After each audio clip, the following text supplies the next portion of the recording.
Good morning, students. Today we are going to study the next poem 2.1, The Clothesline. We shall read the poem, page number 23. Hand in hand they dance in a row, hither and thither, and to and fro. Flip, flap, flop, and away they go, fluttering creatures as white as snow. Like restive horses, they caper and prance. Like fairy tale witches, they wildly dance. Rounded in front, but hollow behind, they shiver and skip in the merry March wind. One I saw dancing excitedly, struggling so wildly, till she was free. Then leaving pegs and clothesline behind her, she flew like a bird, and no one can find her. I saw her gleam like a snail in the sun, flipping and flapping and flopping for fun. Nobody knows where she now can be, hid in a ditch or drawn in the sea. She was my handkerchief not long ago, but she will never come back to my pocket, I know. Charlotte Dreadful. Here, the description about the clothes which are hanging on the wire and the row in the row. It is given over here. So, what is in the first stanza? Hand in hand, they dance in a row, hither and thither, and to and fro. Flip, flap, flop, and away they go, fluttering creatures as white as snow. How the poet thought that they are dancing in hand. You can see the picture how they are looking like they are dancing in hand. Hither and thither. It is Old English, means here and there. Hither and thither.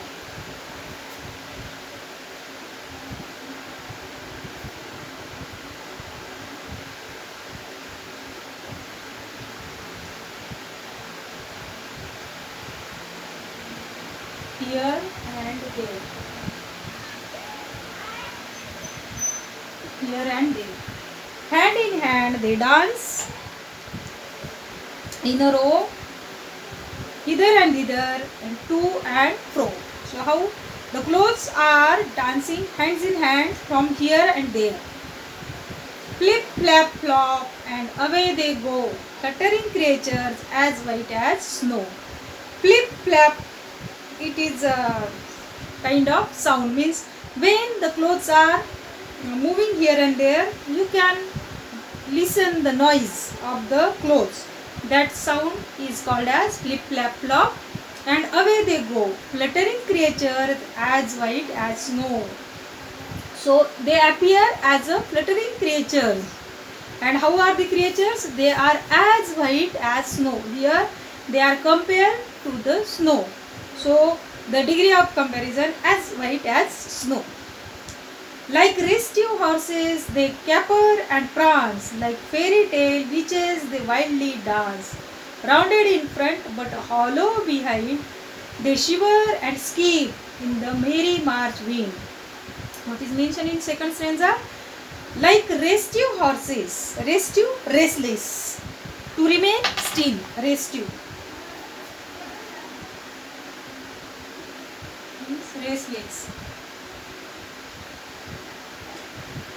So how they are dancing? Like restless horses, they caper and prance. Caper means leap. Like restless horses, they leap. And prance means walk or move with high springly steps. So like restive horse, restless horse, they are jumping, they are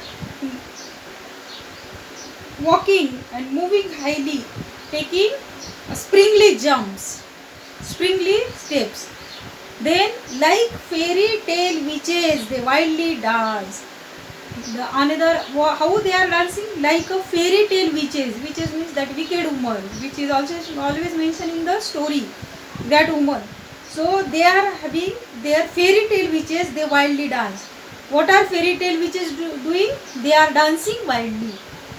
So they dance like fairy tale witches. Rounded in front but hollow behind, they shiver and skip in the merry march wind. So they are dancing like a witch. But how they are like wildly, they are dancing wildly. Rounded in front and hollow behind, they shiver and skip in the merry March wind. So which month is going on? March month. So in that month, the wind is blowing. Happy wind is blowing. So in that wind, who are dancing? Clothes are dancing. But they are compared to restless horses. They are compared to witches. And they are compared to fluttering creatures. Now see the third stanza. One I saw dancing excitedly, struggling so wildly, till she was free. Then leaving pegs and clothesline behind her, she flew like a bird, and no one can find her. So what is mentioned in third stanza? The poet is saying that from these clothes which are on that wire, one of the cloth it flew. How? It was struggling, dancing excitedly, struggling so wildly till she was free. Struggling means it is flipping, flapping, and it wants to move from the line, from the clothes line. So it struggles to get free. Then leaving pegs and clothesline behind her, she flew like a bird and no one can find her. Pegs pegs means pins which are used to secure, pins used to secure something in place. For example, clothes on the clothesline means pins are used. So how that cloth is struggling? It is struggling to get free from the peg. Peg means the clips which are used to place the cloth on the clothesline. Then leaving pegs and clothesline behind her, she flew like a bird and no one can find her. So at last she struggled and her struggle becomes success and she flew high in the sky like a bird. Like a bird she flew away and no one can find her. As it removed from the clothesline, it fly very high and no one can find her. See the next stanza for I saw her gleam like a sail in the sun, flipping and flapping and flopping for fun. Nobody knows where she now can be, hid in the ditch or drawn in the sea. I saw her gleam. I saw her gleam. Gleam means shine. I saw her shine like a sail in the sun. Means how it is shining in the sun like a sail, flipping, flapping and flopping for fun. Nobody knows where she now can be, hid in a ditch or drawn in the sea. So last two lines. She was my handkerchief not long ago, but she will never come back to my pocket, I know. What is that? She was my handkerchief not long ago. Which cloth was removed from the clothesline? The handkerchief of the poet. It removed from the clothesline, but she will never come back to my pocket, I know. What does the poet think? That this handkerchief will never come back to my pocket. Why? Because it had flew away. So like this the poem is there. Very nice poem is there. Clothesline means the clothes are which are hanging. You can see the picture down of it. The clothes are hanging on the clothesline and one of the cloth it has flew away. Which cloth it was?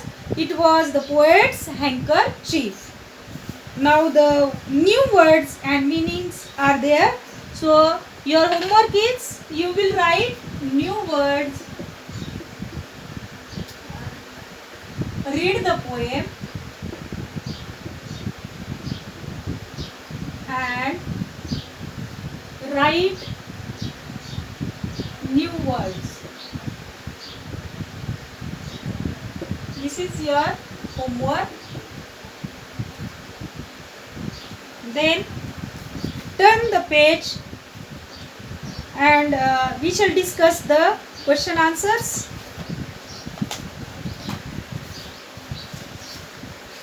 First question is there. Read the poem aloud and recite any stanza of your choice for memory. So that question we have already mentioned in the homework. Now see question number 2. What is described in the poem? The dancing clothes, the fluttering and dancing clothes on the clothesline. Particularly, the handkerchief are described in the poem. What are the clothes compared to? The clothes are compared to restive horses and fairy tale witches. Then, what do restive horses do? Restive horses caper and prance. What do fairy tale witches do? Fairy tale witches dance wildly. What did one of the fluttering creatures do? One of the fluttering creatures danced wildly, struggled and freed herself and then flew away. What could have happened to the one who flew away? Who was she? Who was she? The handkerchief of the poem. And what happened? It may have fallen in the ditch somewhere or drawn in the sea. Then question number 3, it is only discussion. Then question number 4, that is also when we say that 2 or more words rhyme, we mean that they end with the same sound or syllable. For example, ring, sing. Rhyming words are often used in verse at the end of the lines. List the rhyming words from the poem. Note the words behind and wind. They have similar spelling, but that is, they look the same, but they are pronounced differently. That is, they do not sound the same. This is known as I rhyme. Separate the example of any I rhyme from the following list. Means their spelling is same, but the pronunciation is different. Cry, try, stronger, longer. Daughter, laughter, daughter. Known, grown. None, shown. Bit, fit. Shut, put. One, done. Imply and simply. From here you will choose and you will write. Then question number 8. Complete the following comparison. As white as snow, as green as grass, as red as cherry or rose, as blue as sky, as black as coal, as bright as star. So these questions are there. So you will complete in homework question number 2. Question number 2 and question number 8. So these 3 questions you will complete in your homework book.